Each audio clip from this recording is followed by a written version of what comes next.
আরেক বান্ধবী বলছে একটা পিকআপের নিচে পড়তে বললে 6 মাসে তো ছুটি পেতামই। এবার হিডেন বলছে তুই আমার তলে এসে পড় 9 মাসে ছুটি পেয়ে যাবি।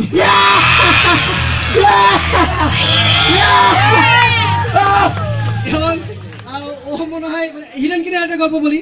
তো হিডেন বলছে যে মানে এরকম হয় না গ্রুপের ভিতরে, এই তুই তো ভালো না, তুই অমুক তমুক খাবি যাবি, তুই আমাকে নিয়ে এভাবে বলতে পারলি? তুই জানিস আমি সমাজের জন্য কত কি করি? এই রহিম করিম যদু মধু 3 বছর আগে কারো সংসার টিকতেছিল না, কারণ কারো ঘরে বাচ্চাও ছিল না। এখন এখন সবার ঘরে একটা দুটা করে বাচ্চা, সবাই সুখে শান্তিতে বসবাস করতেছে।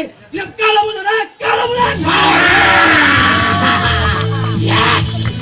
আপনার হিডেনের দিকে নাই যাই, হিডেনই থাক। আপনার সবাইকে অনেক অনেক ধন্যবাদ যে এতক্ষণ এই 2 ঘন্টা আমাদের সাথে দাঁড়িয়ে থেকে বসে থেকে রাজশাহী কমেডি ক্লাব এবং সেই সাথে ইয়েস ফ্রেন্ডস গ্রুপ সনেকের যৌথ আয়োজনে আমাদের এই দুর্নীতি বিরোধী স্ট্যান্ড আপ কমেডি শো দেখার জন্য মানে 2 ঘন্টা বসে থেকে দাঁড়িয়ে থেকে এই প্রোগ্রামটা দেখা আমার কাছে কেন জানি মনে হয় যে আসলে এটা কমেডি। আপুদের কাছে একটু সরি বলতে চাই, কারণ এই প্রোগ্রামটা আজকে যদি এখানে না হতো তাহলে ওনারা বাড়িতে বসে থেকে স্টার জলসার মা না হলে অন্য কিছু দেখতো। আমি কি মিথ্যা কিছু বলেছি? এই আপনারা বুকে হাত দিয়ে, অন্য কারো বুকে না, নিজের বুকে হাত দিয়ে বলেন যে আপনারা স্টার জলসার প্রোগ্রাম দেখেন না? পারবে না। ওরা বলছে হ্যাঁ দেখি।